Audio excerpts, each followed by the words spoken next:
After two mass shootings at non-permitted events, the Dallas City Council wants to consider tougher penalties for landowners and promoters who don't follow the rules. There have still been no arrests in either shooting that left two people dead and dozens of others injured. Fox 4's Lori Brown joins us with how the city hopes to crack down. Lori.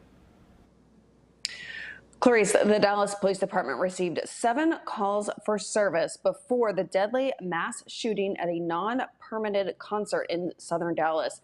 And the chief said why the off-duty officers left the event without telling their supervisor while issues may have been brewing is something that is still under investigation.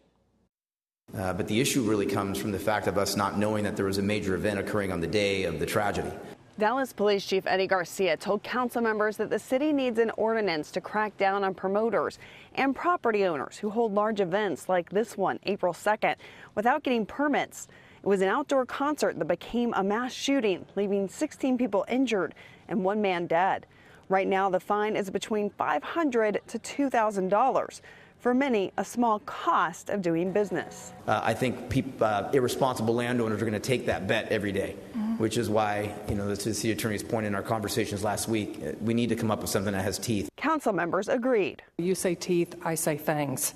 I think it needs to hurt. What about criminal? I mean, is there any implication that way as well if something like this occurs? Well, we'll have to look into that. Councilman Tanel Atkins argued if DPD had more neighborhood police officers, they would hear about events like these in advance and put the city in a more proactive position. I think we got to be a trust. You got to be a trust with the community. And when we do not have NPO in the neighborhood, sometimes they just don't know what's going on, and the residents just not talking to the NPO officer who know the neighborhood. And we are short of NPO officers at South Central. Chief Garcia said the city is short 17 neighborhood police officers right now.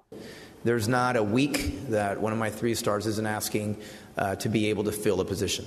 There's not a part of this police department that does not need more support. But it can't be ignored that even the city's own off-duty police officers working the event left before the shooting without giving a heads up to supervisors that trouble may have been brewing. Monday, Chief Garcia says the issues surrounding that are still under investigation. We're looking at everything that occurred that night, from the criminal aspects of it to the administrative sides aspect, to see what we could have done better and where we failed. Police say the motive in both recent mass shootings is still unknown. The youngest victim was 13 years old, and one victim from the shooting last week is still in the hospital.